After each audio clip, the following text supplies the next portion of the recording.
दोस्तों, कैमूर वीडियो में आप सबका स्वागत है। इससे पहले हम लोगों ने दक्षिण भारत के इतिहास में संगम काल के बारे में पढ़ा, जिसका काल था 100 से 300 ईस्वी। उसमें हम लोगों ने चेर वंश, चोल वंश और पांड्य के बारे में पढ़ा था। अब आगे हम देखेंगे दक्षिण भारत के प्रमुख राजवंश। दक्षिण भारत के प्रमुख राजवंश का जो काल है वो 500 ईस्वी से लेकर के 1200 ईस्वी तक है। और इसमें हम लोग पल्लव वंश, चालुक्य वंश, राजपूत और चोल वंश के बारे में पढ़ेंगे। इसको दो भागों में हम बांटे हैं। पहले हम पल्लव वंश और चालुक्य वंश के बारे में पढ़ेंगे। चालुक्य वंश को 3 खंडों में बांटा गया है: बतापी चालुक्य, वैदिक चालुक्य और कल्याणी चालुक्य। तो आइए शुरू करते हैं दक्षिण भारत के प्रमुख राजवंश पल्लव और चालुक्य वंश। अब हम देखेंगे पल्लव वंश। पल्लव वंश का कार्यकाल 575 ईस्वी से लेकर के 897 ईस्वी। पल्लव वंश के जो संस्थापक थे वो थे सिंह विष्णु, और इनका जो राजधानी था वो कांची तमिलनाडु में था, और इनकी जो राजभाषा थी वो संस्कृत थी। तो हम देखेंगे सिंह विष्णु के बारे में। सिंह विष्णु 575 ईस्वी से 600 ईस्वी तक। सिंह विष्णु वैष्णव धर्म का अनुयायी था। किस धर्म का अनुयायी था? तो वो वैष्णव धर्म का अनुयायी था। सिंह विष्णु के दरबार में भारवी नाम का लेखक रहा करता था, जिसने कीर्ता जुनियम की रचना की थी। किस ग्रंथ की रचना की थी? कीर्ता जुनियम। सिंह विष्णु के ही शासनकाल में मामलपुर में वराह मंदिर का निर्माण हुआ। तो पूछा जाएगा कि सिंह विष्णु के कार्यकाल में, उनके शासनकाल में मामलापुर में किस मंदिर का निर्माण हुआ था? तो वराह मंदिर का निर्माण हुआ था। सिंह विष्णु एक महान प्रतापी शासक था, जिसने चेर, चोल, पांड्य वंश के राजाओं को युद्ध में पराजित किया था। तो एक बार फिर समझा लें कि सिंह विष्णु एक महान प्रतापी राजा था, जिसने चेर, चोल, पांड्य वंश के राजाओं को युद्ध में पराजित किया था। अब हम आगे देखेंगे पल्लव वंश का जो दूसरा शासक था वो महेंद्र वर्मन प्रथम था। इसका शासनकाल 600 ईस्वी से 630 ईस्वी तक था। तो पूछा जाएगा कि पल्लव वंश का जो दूसरा शासक था वो कौन था? तो महेंद्र वर्मन था। सिंह विष्णु के बाद उसका पुत्र महेंद्र वर्मन प्रथम अगला शासक बना। महेंद्र वर्मन एक महान कवि एवं संगीतज्ञ था।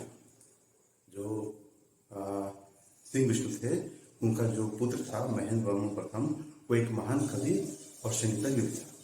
महेंद्र वर्मन ने मत विलास प्रहसन नाम का एक हास्य ग्रंथ की रचना की थी, जो पल्लव काल की प्रमुख रचना थी। अगर पूछा जाए महेंद्र वर्मन ने किस ग्रंथ की रचना की थी, तो वह एक मत विलास प्रहसन, ये एक हास्य ग्रंथ थी। शुरुआत में जब जैन धर्म का अनुयायी था, बाद में तमिल संत अप्पर के प्रभाव में आकर शैव धर्म का अनुयायी बना।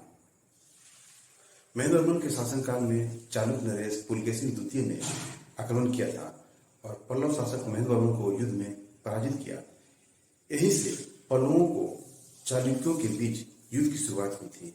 तो यहाँ हम देख रहे हैं कि महेंद्र वर्मन जो था वह बहुत प्रतापी तो नहीं था, क्योंकि उसका जो रुचि था मुख्य रूप से वह हास्य ग्रंथ लिखने में होती थी, और वह एक संगीतज्ञ भी था, जिससे कि वो अपने शासनकाल को अच्छा से नहीं चला पाता था। जिसका नतीजा क्या हुआ कि महेंद्र वर्मन के शासनकाल में जो चालुक्य नरेश पुलकेशिन द्वितीय था, उसने आक्रमण किया और पल्लव शासक महेंद्र वर्मन द्वितीय को पराजित किया। यहीं से पल्लवों और चालुक्यों के बीच युद्ध की शुरुआत हुई थी। पल्लव वंश का जो अगला शासक था वो था नरसिंह वर्मन प्रथम। पूरे पल्लव वंश का सबसे शक्तिशाली शासक नरसिंह वर्मन प्रथम था। इसने चालुक्य शासक पुलकेशिन द्वितीय को पराजित किया, और पराजित करने के बाद उसकी राजधानी बतापी को जीत करके नरसिंह वर्मन प्रथम ने बतापी कोट की उपाधि धारण की, और उसने महाबलीपुरम में रथ मंदिरों का निर्माण भी करवाया। अगर पूछा जाए कि महाबलीपुरम में रथ मंदिर का निर्माण किसने करवाया, तो महाबलीपुरम में रथ मंदिर का निर्माण नरसिंह वर्मन प्रथम ने करवाया। इस तरह हम देख रहे हैं कि पल्लव वंश का शासनकाल जो 575 ईस्वी से 897 ईस्वी तक रहा, उसमें सबसे शक्तिशाली जो शासक था पल्लव वंश का वो था नरसिंह वर्मन प्रथम। पूछा जाए इसने किसे पराजित किया, तो इसने पुलकेशिन द्वितीय को पराजित किया और उसकी राजधानी बतापी को जीत करके नरसिंह वर्मन प्रथम ने बतापी कोट की उपाधि धारण की। अब हम आगे देखेंगे पल्लव वंश का अगला शासक, इसका जो अगला शासक था वो था नरसिंह वर्मन द्वितीय, जिसका शासनकाल 700 से 728 ईस्वी तक था। इस तरह सबसे पहले हम लोगों ने देखा सिंह विष्णु, जो कि पल्लव वंश के संस्थापक थे। सिंह विष्णु के बाद महेंद्र वर्मन प्रथम, जो कि बहुत कमजोर शासक हुए। उसके बाद नरसिंह वर्मन प्रथम, और आगे हम देख रहे हैं नरसिंह वर्मन द्वितीय के बारे में। इनका शासनकाल है 700 ईस्वी से लेकर के 728 ईस्वी तक। तो इनका जो शासनकाल था वो बहुत ही शांति का शासनकाल माना जाता है, और इसके शासनकाल में स्थापत्य कला का भरपूर विकास देखने को मिलता है। और जो हम कैलाशनाथ मंदिर, राज सिद्धेश्वर मंदिर ये देख रहे हैं, ये इन्हीं के शासनकाल में बना हुआ है। इस नरसिंह वर्मन द्वितीय के दरबार में संस्कृत के प्रसिद्ध लेखक दंडी रहा करते थे, और इन्होंने ही देश कुमार चरित्र की रचना की। अगर पूछा जाए नरसिंह वर्मन द्वितीय के काल शासनकाल में इनके दरबार में कौन से प्रसिद्ध लेखक रहा करते थे, तो दंडी जो है वो इनके दरबार में रहा करते थे, और इन्होंने देश कुमार चरित्र की रचना। नरसिंह वर्मन द्वितीय के बाद अगला जो शासक बना वो था नंदी वर्मन द्वितीय। नंदी वर्मन द्वितीय इस वंश का अंतिम प्रमुख शासक अपराजित वर्मन 879 से 897 ईस्वी तक इसका शासन रहा, और बाद में पल्लव साम्राज्य को चोल शासकों ने विजित कर अपने राज्य में मिला लिया। इस तरह हम देखते हैं पल्लव वंश के जो भी वंश हम लोग देखे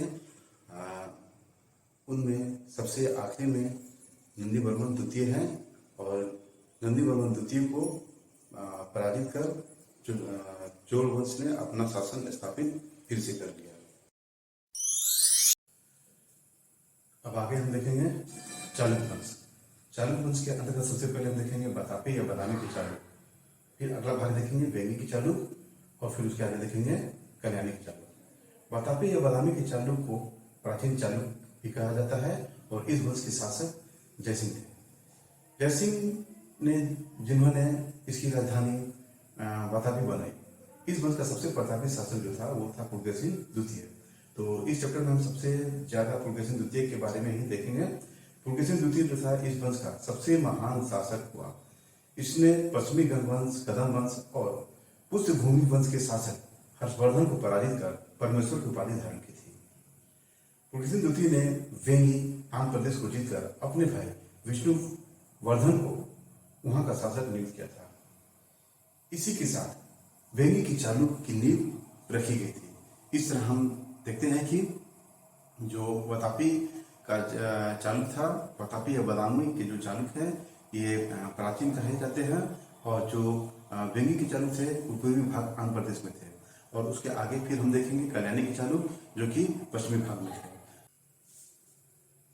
पुलकेशिन द्वितीय ने अपने शासनकाल में पल्लव वंश पर आक्रमण कर और पल्लव शासक महेंद्र वर्मन को युद्ध में पराजित किया था। ज्यादातर हमें इसमें बताया पहले भी कि पुलकेशिन द्वितीय के बारे में ही देखेंगे। पुलकेशिन द्वितीय ने अपने शासनकाल में पल्लव वंश पर आक्रमण कर और पल्लव शासक महेंद्र वर्मन प्रथम को युद्ध में पराजित किया था। इसका बदला इसके पुत्र नरसिंह वर्मन प्रथम ने लिया। पल्लव वंश का महाप्रतापी शासक नरसिंह वर्मन प्रथम इसी पुलकेशिन द्वितीय को श्रीलंका के राजा के साथ मिलकर पराजित कर उसकी राजधानी बादामी पर कब्जा कर लिया, और विजय के बाद नरसिंह वर्मन प्रथम ने बतापी कोन की उपाधि धारण की थी, जिसे मैं पहले भी बताया। पुलकेशिन द्वितीय के बारे में जानकारी ऐहोल अभिलेख से मिलती है। यह लेख संस्कृत भाषा में है, जिसकी रचना रवि कीर्ति ने की थी, जो कि पुलकेशिन द्वितीय के राजकवि थे। इस वंश का अंतिम शासक कीर्तिवर्मन द्वितीय था, जिसे दंती दुर्ग ने पराजित किया था और राजपूत वंश की स्थापना की थी।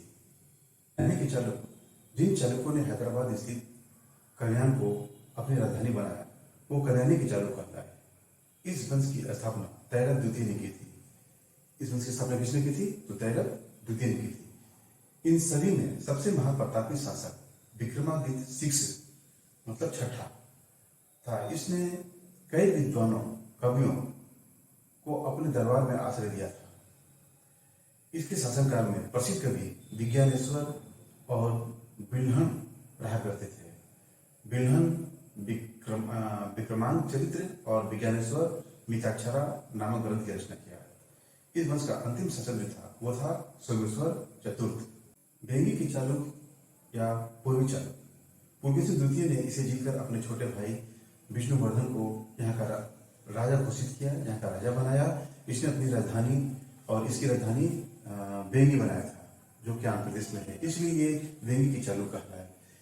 इसी विष्णुवर्धन की पत्नी आयना महादेवी ने विजयवाड़ा में जैन मंदिरों का निर्माण कराया था। पूछा जाए कि विजयवाड़ा में जैन मंदिरों का निर्माण उस समय किसने करवाया था, तो विष्णुवर्धन की पत्नी आयना महादेवी ने विजयवाड़ा में जैन मंदिरों का निर्माण करवाया था। इस वंश का सबसे महाप्रतापी शासक जो था वो था विजयादित्य तृतीय। इसने स्वर्ण और दक्षिणापथ का सबसे महानतम शासक घोषित किया। यह चालुक्य की सबसे कमजोर शाखा थी। इस शाखा का कोई प्रतापी शासक नहीं हुआ।